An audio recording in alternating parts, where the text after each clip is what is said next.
સુરતમાં કેનાલમાં ગાબડું પડતા ખેતરો પાણી. સુરતના કાકરાપાર જમણા કાંઠાની મુખ્ય કેનાલમાં ગાબડું પડતા ખેડૂતોના ખેતરો પાણી થયા છે. માંડવીના હરિયાલ નજીક આવેલી કેનાલમાં અંદરના ભાગે ગાબડું પડતા નજીકના પડતર ખેતરોમાં પણ પાણી ફરી વળ્યા. આ અંગેની જાણ થતાં જ ગાબડાનું સમારકામ કરવા માટે સિંચાઈ વિભાગ દોડતું થયું. ગાબડું રિપેર કરવાની કામગીરી પૂરજોશમાં કરી. ગાબડાના રિપેરિંગની કામગીરીને લઈને 2 દિવસ કેનાલ બંધ રખાશે. તો બીજી તરફ હાલમાં ખેડૂતોને શેરડીની રોપણી ચાલી રહી છે, જેથી 2-3 દિવસ નહેર બંધ રહેતા ખેડૂતો ચિંતામાં મુકાયા છે. ખ્યાતિ હોસ્પિટલ કાંડને લઈને તપાસનો ધમધમાટ. આરોપી પ્રશાંતે ઓપરેશન કર્યા ત્યાં લઈ જવાયો. અમદાવાદમાં પૈસા માટે ખ્યાતિ ખરડાવનાર ખ્યાતિ હોસ્પિટલ કાંડને લઈને તપાસનો ધમધમાટ શરૂ થયો છે. જરૂર ન હોય તેવા લોકોને પણ ચીરનાર કાતિલ ડોક્ટર પ્રશાંત વજરાણીની આકરી પૂછપરછ થઈ રહી છે. શનિવારે કૌભાંડી ડોક્ટરને લઈને પોલીસે જે જગ્યાએ લોકોને મોતને ઘાટ ઉતાર્યા હતા ત્યાં લઈને પહોંચી. સર્જરી કરનાર ડોક્ટર પ્રશાંત વજરાણીએ જે ઓપરેશન થિયેટરમાં લોકોને ચીરી નાખ્યા હતા તે જગ્યા પર પોલીસ લઈને તેઓને પહોંચી અને સમગ્ર ઘટનાની ઊંડાણપૂર્વક પૂછપરછ કરી. ખ્યાતિ હોસ્પિટલમાં ડોક્ટર પ્રશાંતની સાથે તપાસ કરાવવામાં આવી છે. આરોપી પ્રશાંતે ઓપરેશન કર્યા હોવાનો આરોપ છે. ત્યારે હત્યારા રાક્ષસી ડોક્ટરને ઘટના અંગે પૂછવામાં આવ્યું તો નિર્દય ડોક્ટરે કેમેરા સામે કોઈ પસ્તાવો ન હોવાનો રાગ આરોપ્યો. તો બીજી તરફ અમદાવાદના ખ્યાતિકાંડ મામલે ખ્યાતિ મલ્ટી સ્પેશિયાલિટી હોસ્પિટલના તબીબો સહિત 5 લોકો સામે ફરિયાદ નોંધાયા બાદ અન્ય 4ની શોધખોળ હાથ ધરવામાં આવી રહી છે. પોલીસે ભોગ બનનાર 19 લોકોની મેડિકલ ફાઇલ અને તપાસની સીડી કબજે કરી લીધી છે. કાર્ડિયોલોજિસ્ટની ટીમ સાથે પોલીસની ટીમ આ તમામ સીડીનું એનાલિસિસ કરશે અને બાદમાં રિપોર્ટોનું એનાલિસિસ થશે. 135 લોકોને મોતને ઘાટ ઉતારનાર આરોપી મોરબીના જયસુખ પટેલની મોદક તુલા હત્યારાનું કરાયું સન્માન. મોરબીના કડવા પાટીદાર સમાજના આગેવાનોએ તમામ હદો પાર કરી નાખી. જેમણે 135 લોકોને મોતને ઘાટ ઉતારી નાખ્યા તેવા હત્યારાનું સન્માન કરાયું. મોરબી ઝુલતા પુલના આરોપીની મોદક તુલા કરવામાં આવી. મોરબી ઝુલતા પુલ કાંડનો આરોપી જયસુખ પટેલની મોદક તુલા કરવામાં આવી. મોરબી વાસીઓમાં રોષનો માહોલ ફેલાયો છે. મોરબીના લજરાઈ ગામે કડવા પાટીદાર કેળવણી મંડળ દ્વારા એક કાર્યક્રમના આયોજન દરમિયાન આરોપી જયસુખ પટેલનું સન્માન કરવામાં આવતા વિવિધ ચર્ચાઓને લઈને મોરબીમાં વિવાદો સર્જાયા છે. આ કાર્યક્રમને લઈને પાટીદાર સમાજના અગ્રણી મહેશભાઈ ભોરણિયાએ કહ્યું છે કે વાડીની પ્રાણ પ્રતિષ્ઠા કરવામાં આવી હતી. OR પટેલનું સન્માન કરવામાં આવવાનું હતું, પરંતુ તે ઉપસ્થિત ન હતા, એટલે તેમના પરિવારના જયસુખભાઈનું સન્માન કરવામાં આવ્યું અને જેમાં તેમના જેટલા જ વજનનો લાડુ બનાવીને ત્રાજવેથી તોલીને સન્માન કરવામાં આવ્યું. 75 કિલો જેટલા આ લાડુનો પ્રસાદ બનાવીને આસપાસના પટેલ પરિવારોમાં વહેંચવામાં આવશે. આશરે 60,000 જેટલા પરિવારોને આ પ્રસાદી આપીને જયસુખ પટેલનું ઋણ ઉતારવામાં આવ્યું. પુલકાંડના મૃતકોના પરિવારજનોને હજી સુધી ન્યાયથી વંચિત રખાયા છે. ત્યારે ક્રૂર હત્યારા જયસુખનું મોદક તુલાથી સન્માન કરવામાં આવતા પીડિત પરિવારોને દાઝ્યા પર ડામ જેવી સ્થિતિ સર્જાઈ છે. 135 લોકોના મોત માટે જવાબદારનું સન્માન કેટલું યોગ્ય? શું આયોજકો માટે મૃતકોને લઈને કોઈ દુઃખ કે શોક નથી? સાંસદ રામ મોકરિયાએ સસ્તા અનાજની ગુણવત્તાની ખોલી પોલ. કલેક્ટરને તતડાવી નાખ્યા. ભાજપના રાજ્યસભાના સાંસદ રામ મોકરિયાએ ખુદ પુરવઠા વિભાગની પોલ ખોલતા સરકારી તંત્રમાં હડકંપ મચી ગયો છે. રામ મોકરિયાએ સસ્તા અનાજમાં ભેળસેળ થતી હોવાનો પર્દાફાશ કર્યો. જિલ્લા કલેક્ટરની પુરવઠા બેઠકમાં જ પુરવઠા વિભાગની પોલ ખોલી નાખતા સરકારી અધિકારીઓ અને કર્મચારીઓમાં સન્નાટો પ્રસરી ગયો હતો. આ સાથે જ રામ મોકરિયાએ કલેક્ટરને તતડાવી નાખ્યા. રામ મોકરિયાએ ગરીબોને અપાતા સરકારી સસ્તા અનાજમાં થતી ભેળસેળને લઈને બેઠક કરી. આ મુદ્દે રાજકોટ જિલ્લા કલેક્ટરની પુરવઠા બેઠકમાં તડાફડી મચાવી હતી. સાંસદ મોકરિયાએ સસ્તા અનાજની દુકાનોમાંથી હલકી ગુણવત્તાના અનાજના નમૂના કલેક્ટરને આપ્યા. સસ્તા અનાજની દુકાનોમાં હલકી ગુણવત્તાનું અનાજ વિતરણ થતું હોવાથી તપાસ કરવાની માંગ કરાઈ છે. રાજકોટની અલગ અલગ સસ્તા અનાજની દુકાનમાંથી નમૂના લઈ કલેક્ટરને સોંપાયા છે. ઘઉં, ચોખા, દાળ, ચણાની નબળી ગુણવત્તા અને જીવાત હોવાનું સામે આવ્યું છે. અનાજની તપાસ કરી રિપોર્ટ સોંપવાની માંગ કરાઈ છે. મોકરિયાએ કહ્યું કે સરકાર સારી ગુણવત્તાનું અનાજ વિતરણ કરે છે, પરંતુ ક્યાં ભેળસેળ થાય છે તે તપાસ કરવાની માંગ કરાઈ છે. રાજકીય મંચ પર એકબીજાના કટ્ટર વિરોધી ભાજપ કોંગ્રેસના ધારાસભ્ય અને સાંસદ સમાજના કાર્યક્રમમાં એક તાલે ઝૂમ્યા. રાજકારણમાં કોઈ કાયમી દુશ્મન અને મિત્ર નથી હોતા. મતભેદો સમાજને હકો અપાવવા માટે ઊભા થતા હોય છે. વાત જ્યારે પોતાના સમાજની હોય ત્યારે રાજકીય પક્ષ હવામાં ઓગળી જતો હોય છે. અને આવા જ કંઈક દ્રશ્યો નવસારી જિલ્લામાં પણ સામે આવ્યા, જેમાં ભગવાન બિરસા મુંડાની જન્મ જયંતિ નિમિત્તે ભાજપ તેમજ કોંગ્રેસના ધારાસભ્ય અને સાંસદ ત્રણેય એકબીજાના ખભે હાથ મૂકી એકબીજા સાથે આદિવાસી નૃત્ય કરતા જોવા મળ્યા હતા. આ દ્રશ્યો નવસારી અને વલસાડ જિલ્લામાં કુતૂહલ સર્જી રહ્યા છે. પ્રકૃતિ પૂજનારા આદિવાસી અમે પોયરા આ ગીત ઉપર બે ધારાસભ્ય અને એક સાંસદે તમામ મતભેદ ભૂલી ઝૂમી ઉઠ્યા. ભગવાન બિરસા મુંડાના જન્મદિવસ નિમિત્તે તેઓની મૂર્તિ અનાવરણ પ્રસંગે વાંસદામાં ગણદેવીના ધારાસભ્ય નરેશ પટેલ, વાંસદાના ધારાસભ્ય આનંદ પટેલ અને સાંસદ ધવલ પટેલે મતભેદ ભૂલીને સામાજિક એકતાને આગળ લાવી એકબીજાના ખભે હાથ મૂકી આદિવાસી નૃત્ય પર ઝૂમી ઉઠ્યા. આ રીતે રાજકીય પાર્ટીના કાર્યકરો એકબીજા ઉપર આક્ષેપો કર્યા બાદ ભાન ભૂલી હાથાપાઈ અને ઉગ્રતા પર ઉતરી આવતા હોય છે. પણ આ રીતે નવસારી જિલ્લામાં ત્રણેય આદિવાસી નેતાઓએ પોતાના સમાજને એકતાનો સંદેશો આપ્યો હતો. રાજુલાના ભીરાઈ ગામમાં ભેંસ ડાલા મથ્થા પર ભારે પડી. ભેંસ દોડતા સિંહ ઊભી પૂંછડીએ ભાગ્યો. સામાન્ય રીતે ડાલા મથ્થા સાવજને નિહાળી ભેંસ જીવ બચાવવા ભાગતી હોય, પરંતુ રાજુલાના ભીરાઈ ગામની સીમમાં વિપરીત દ્રશ્યો સામે આવ્યા. રાજુલા જાફરાબાદ પંથકમાં સિંહોનું સામ્રાજ્ય ઊભું થઈ રહ્યું છે. ત્યારે રાજુલા તાલુકાના ભીરાઈ સીમ વિસ્તારમાં સ્થાનિક લોકો પશુ ભેંસો ચરાવતા હતા. તેવા સમયે શિકારની શોધમાં સિંહ નજીક આવી ચડતા સિંહ શિકારની કોશિશ કરે તે પહેલા સિંહ જાણે જીવ બચાવવા દોડતો હોય તેમ સિંહ પાછળ ભેંસ દોડી સિંહ ઊભી પૂંછડીએ દોડ્યો હતો. જંગલના રાજા સામે ભેંસ જાણે લડી લેવાનું મન બનાવ્યું હોય તેમ બહાદુરીપૂર્વક સામનો કરતા પોતાની ત્રાડથી જંગલને ધ્રુજાવતો સાવજ પણ ફફડી ગયો હતો. સામેથી જાણે મોતને ભાળી ગયો હોય તેમ દોડતી આવતી ભેંસને જોઈને સિંહ દોડતો દોડતો બાવળની કાટમાં ઘૂસી ગયો. જો બે ભેંસે સામનો ન કર્યો હોત તો કદાચ બેમાંથી એક સિંહણનો કોળિયો બની ગઈ હોત. આ તરફ ગીર સોમનાથના રણાક વિસ્તારમાં સાવજોએ ધામા નાખ્યા હતા. સૂત્રાપાડાના ગાંગીથા ગામમાં રાત્રિ સમયે 3 સિંહ ગામમાં ઘૂસી આવ્યા હતા. શિકારની શોધમાં સિંહે ગામમાં ધામા નાખી દીધા હતા. આ સમયે કેટલાક લોકો બાઇક પર ગામમાં આવી રહ્યા હતા અને તેમને સિંહની લટારની જોતા જ બાઇક થંભાવી દીધી હતી. સિંહના ગામમાં ધામાના કારણે ગામમાં દહેશત ફેલાઈ હતી. કેન્દ્ર શાસિત પ્રદેશ દીવના ડાંગરવાડી વિસ્તારમાં સિંહના ધામાનો વિડીયો સામે આવ્યો છે.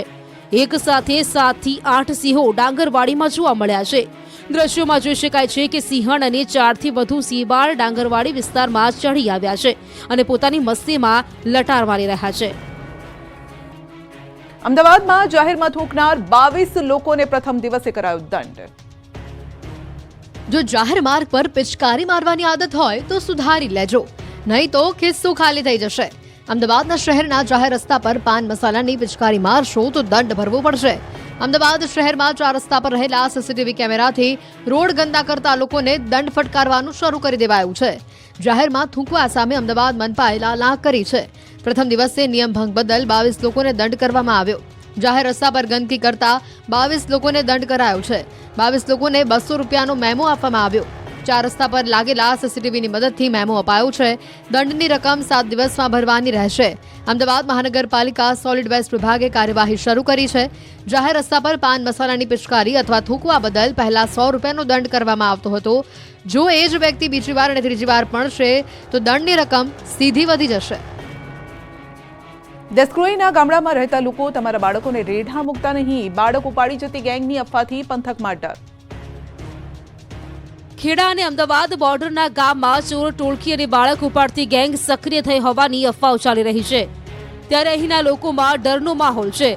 અમદાવાદ જિલ્લામાં આવેલા દસક્રોઈ તાલુકાના કઠવાડા સહિતના ગામોમાં બાળક ઉપાડતી ગેંગ સક્રિય થઈ હોવાની અફવાથી ગ્રામજનોમાં રીતસરની દહેશત છે. ગામની શેરીઓ બાળકોની ચહેલ પહેલ વગર સુમસામ ભાસી રહી છે. વાલીઓને ડર છે કે ક્યાંક ચોર ટોળકી તેમના બાળકોને ઉઠાવી જશે તો એટલે વાલીઓ પોતાના બાળકોને ઘરની બહાર નીકળવા નથી દેતા. બાળક ચોરની અફવાથી લોકો પણ પરેશાનીમાં મુકાયા છે. મહિલાઓનું કહેવું છે કે અફવાઓ બાદથી બાળકોને બહાર એકલા મોકલતા ડર લાગે છે. દુકાને વસ્તુ લેવા મોકલતા પહેલા પણ વિચાર કરવો પડે છે. તો ભુવાલડી ગામમાં બાળકો ઉઠાવવાની નહીં પરંતુ ચોરની રાડ છે. રાત્રિના સમયે ચોર ગામમાં આવે છે. ક્યારેક રિક્ષામાં તો ક્યારેક મોટા વાહનોમાં રાત્રિના સમયે આવે છે, જેના કારણે લોકોની રાત્રિની ઊંઘ પણ હરામ થઈ ગઈ છે. ટૂંકમાં આ પંથકમાં અફવાથી વાલીઓ સતર્ક થઈ ગયા છે. મહેસાણાના વિજયપુરમાં મૃતક યુવાનનું બેસણું ચાલતું હતું તો પોતાના જ બેસણામાં યુવાન પ્રગટ થયો. કહ્યું, મમ્મી હું જીવતો છું. મહેસાણા જિલ્લાના વિજયપુરમાંથી એક અજીબોગરીબ ઘટના સામે આવી. મૃતક યુવાને પોતાના જ બેસનામાં એન્ટ્રી મારતા પરિવાર ડરી ગયો. મૂળ વિજાપુરનું અને અમદાવાદના નરોડા ખાતે રહી શેરબજારનો વ્યવસાય કરતો યુવાન ઘરે જાણ કર્યા વિના ગુમ થઈ ગયો હતો, જેને લઈને પરિવારે નરોડા પોલીસ સ્ટેશનમાં ગુમ થયાની ફરિયાદ નોંધાવી હતી. આ દરમિયાન સાબરમતી પોલીસને બ્રિજ પાસેથી એક વ્યક્તિની લાશ મળી હતી, જેથી વિજાપુરમાં પ્રભુનગર સોસાયટીમાં રહેતા પરિવારે લાશ પોતાના દીકરા બ્રિજેશની હોવાનું માની તેના અંતિમ સંસ્કાર કરી દીધા હતા. આ બાદ પરિવારે વિજાપુરમાં 14 નવેમ્બરના દિવસે બ્રિજેશ સુથારનું બેસણું રાખ્યું હતું. જો કે 15 નવેમ્બરના રોજ ગુમ થયેલો બ્રિજેશ સુથાર ઘરે પાછો આવતા સૌ કોઈ ચોંકી ઉઠ્યા હતા. સમગ્ર ઘટનામાં બ્રિજેશને જોતા પરિવાર દ્વારા અગ્નિ સંસ્કાર કોના કર્યા તે અંગે હાલમાં પરિવાર પણ વિસામણમાં મુકાણો છે. ત્યારે સમગ્ર મામલે હવે અંતિમ સંસ્કાર કોના થયા તેની તપાસ પોલીસ દ્વારા શરૂ કરવામાં આવી છે. સમગ્ર કિસ્સામાં પોલીસની ભૂલ કહો કે પછી લાશની ઓળખ વિધિ કરનાર પરિજનોની, પરંતુ હાલ તો સુથાર પરિવાર દ્વારા જે લાશના અંતિમ સંસ્કાર કરવામાં આવ્યા હતા તે કોની લાશ હતીનો યક્ષ પ્રશ્ન ઊભો થયો છે. મહારાષ્ટ્ર ચૂંટણીને લઈને સુરતના વેપારીની અનોખી પહેલ. સવારે 8 વાગ્યા સુધીમાં જે મહિલા મત આપશે તેને મળશે ફ્રી સાડી. મહારાષ્ટ્રમાં વિધાનસભાની ચૂંટણીને લઈને મુંબઈના પાડોશી શહેર સુરતમાં ઉત્સાહ આસમાને છે. મહિલાઓ વધુને વધુ મતદાન કરે તે માટે સુરતના સાડીના વેપારીઓએ અનોખી પહેલ કરી. મતદાન જાગૃતિને લઈને દેશને ચકાચૌંધ કરતા મુંબઈમાં જે મહિલાઓ સવારે 8 વાગ્યા પહેલા મતદાન કરશે તેમને સુરતના સાડીના વેપારી મફતમાં સાડી મોકલાવશે. લોકો મોટી સંખ્યામાં મતદાન કરવા નીકળે અને તેમાં પણ મહિલાઓ સવારના સમયે મતદાન કરે તેને લઈને તેમને મફતમાં સાડી આપવામાં આવશે. સવારે 8 વાગ્યા પહેલા જે મહિલાઓ મત આપી મતદાન સાથેનો પોતાનો ફોટો સુરતના વેપારીને વોટ્સએપ પર મોકલશે તેવી 500 મહિલાઓને કુરિયર દ્વારા તેમને સાડી આપવામાં આવશે. સુરતના આ કાપડ વેપારી કે જેમની સાડીઓ સૌથી વધુ મહારાષ્ટ્રના વેપારીઓ ખરીદતા હોય છે, ત્યારે આવી યોજનાને લઈને મહારાષ્ટ્રમાં મહિલાઓ મોટા પ્રમાણમાં મતદાન કરે અને જનજાગૃતિ થાય તે ઉદ્દેશ છે. સુરતમાં કાપડના વેપારીઓએ બનાવી ટ્રેનના નામની સાડી. તમે ફિલ્મ સ્ટાર નેતાઓના પોસ્ટરવાળી સાડી તો જોઈ હશે, ભગવાનના ફોટાવાળી સાડી પણ મહિલાઓને પહેરતા જોઈ હશે, પણ આ વખતે સુરતના સાડીના વેપારીઓએ અનોખી સાડી બનાવી છે. સુરત કાપડ માર્કેટમાં વેપારીએ નવતર પ્રયોગ કર્યો, જેમાં ફિલ્મ સ્ટાર અને ફિલ્મોના નામ પર અનેક વેપારીઓ સાડી બનાવી રહ્યા છે. તો બીજી તરફ વંદે ભારત, રાજધાની શતાબ્દી, અગસ્ત ક્રાંતિ જેવા ટ્રેનોના નામની સાડીઓની માંગમાં વધારો થયો છે. સાડીઓમાં ટ્રેનના નામ આપવા પાછળ કારણ એ છે કે દેશના લોકો ટ્રેનના નામ સાથે ભારત સરકારના સૌથી મોટા નેટવર્કની જાણકારી મેળવે. સાડી અને ડ્રેસ સાથે અત્યાર સુધીમાં વેપારીઓ મોડલના ફોટા મૂકતા હતા, પણ હવે ટ્રેનના ફોટા મૂકી સાડીને ટ્રેનનું નામ આપી રહ્યા છે. સુરતમાં જમાઈને ફસાવવા સસરાનું કારસ્તાન. કોમી વૈમનસ્ય ફેલાય તેવા લખાણ સાથે જમાઈના ટ્યુશન ક્લાસના નામના પેમ્ફલેટ છપાવ્યા. સુરતમાં જમાઈને ફસાવવા સસરાએ કર્યું ગજબનું કારસ્તાન. જમાઈને બદનામ કરવા પેમ્પલેટ છપાવ્યા. સસરા સુલેમાન શેખે પેમ્પલેટમાં હિન્દુ મુસ્લિમ વચ્ચે દ્વેષ ભાવ વધવાની સાથે સાથે હિન્દુ સંગઠનો વિરુદ્ધ વાંધાજનક લખાણના પેમ્પલેટ છપાવી વાયરલ કર્યા, જેને લઈને સુરતની લિંબાયત પોલીસે સરકારી શિક્ષકની ધરપકડ કરી છે. સસરાએ પોતાની દીકરીને હેરાન પરેશાન કરનાર જમાઈને બદનામ કરવા કોમી વૈમનસ્ય ફેલાય તેવું લખાણ સાથે પેમ્પલેટ છપાવ્યું હતું. તપાસમાં સામે આવ્યું કે લિંબાયતમાં જમાઈના ટ્યુશન ક્લાસીસને બંધ કરાવવા અને તેને વિદ્યા સહાયકની સરકારી નોકરી ન મળે આ માટે સસરાએ જ પેમ્પલેટ વાયરલ કર્યા હતા. આ સમગ્ર પ્રકરણમાં જ્યારે જમાઈ રઈસ શેખે પેમ્પલેટ જોયું ત્યારે તેઓ પણ આશ્ચર્યમાં મુકાયા હતા, કારણ કે આ પેમ્પલેટ તેમની દ્વારા છપાયું નહોતું. તેઓ પોતે પોલીસ સ્ટેશન પહોંચ્યા હતા. પોલીસ તપાસમાં જાણવા મળ્યું હતું કે પેમ્પલેટ કોઈ અન્ય નહીં પરંતુ રહીશના સસરા સુલેમાન ચાંદ શેખે છપાવ્યું હતું. પોતાની સ્કૂલમાં જ તેણે આ પેમ્પલેટ છપાવ્યું હતું. તપાસમાં જાણવા મળ્યું છે કે તે પહેલાથી જ પોતાના જમાઈને પસંદ નહોતો કરતો. જમાઈ અવારનવાર તેની દીકરીને હેરાન કરતો હતો. આ મામલે દહેજની કલમ હેઠળ તેની ઉપર ફરિયાદ પણ કરવામાં આવી હતી. થોડાક દિવસ પહેલા પણ બંને વચ્ચે બબાલ થઈ હતી. તેને બદનામ કરવા માટે આ કૃત્ય સસરા સુલેમાન શેખે કર્યું હતું. પોલીસે સસરાની ધરપકડ કરી છે. ચાતુર્માસના 4 માસના વિરામ બાદ બંધ થયેલી ગિરિરાજ શત્રુંજયની યાત્રાનો પ્રારંભ. કાર્તિકી પૂનમથી જૈનોના મહાતીર્થ પાલિતાણાના ગિરિરાજ શેત્રુંજયની યાત્રાનો વહેલી સવારથી જ જય જય આદિનાથના જયઘોષ સાથે વિધિવત યાત્રાનો પ્રારંભ થયો. જૈનોના પવિત્ર તીર્થ શત્રુંજય ગિરિરાજ પાલિતાણા ખાતે ચોમાસાના 5.5 માસ બંધ રહ્યા બાદ પૂનમની યાત્રા માટે ડુંગર ખોલવામાં આવ્યો. 20,000થી વધુ શ્રાવક શ્રાવિકા અને 1,000થી વધુ સાધુ સાધ્વીજી ભગવંતોએ યાત્રાનો આરંભ શરૂ કર્યો. વહેલી સવારથી જય જિનેન્દ્ર, જય આદિનાથના જય ઘોષ સાથે જય તળેટી ગુંજી ઉઠી હતી. આ યાત્રા દરમિયાન ભાવિકો માટે આણંદજી કલ્યાણજી પેઢી દ્વારા ઠેર ઠેર પરબો પર સાદા અને ઉકાળેલા પાણીની વ્યવસ્થા કરવામાં આવી હતી. યાત્રિકો માટે ભાતાઘર પણ ખુલી ગયું હતું. આમાં યાત્રાનો ભાવિકો ઉપરાંત આચાર્ય ભગવંતો મહારાજ સાહેબો, આરાધકો તથા શ્રદ્ધાળુ, જૈનેતર સહિત હજારો ભાવિકો જોડાયા હતા. 3750 પગથિયા ચડીને શિખર પર દર્શન કરવાથી યાત્રા 2 માઇલની થાય છે અને 3 કલાક જેટલો સમય લાગતો હોય છે. કાર્તિકી પૂનમથી શરૂ થતી આ યાત્રામાં મોટી સંખ્યામાં જોડાતા ભાવિકોની સુવિધા માટે તંત્ર દ્વારા વિવિધ વ્યવસ્થા ગોઠવવામાં આવી છે. આ ઉપરાંત પોલીસ બંદોબસ્ત પણ ગોઠવવામાં આવ્યો. નમસ્કાર, આપણું ગુજરાતમાં આપનું સ્વાગત છે. હું છું આપની સાથે સંધ્યા. જોઈએ સમાચાર વિસ્તારથી.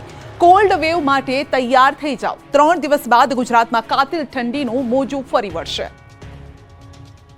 ગુજરાતીઓ હવે સ્વેટર, જેકેટ સહિતના ગરમ કપડાં કાઢી રાખજો. હવે કોલ્ડ વેવ અને હાડ થીજવી નાખતી ઠંડી માટે તૈયાર થઈ જજો.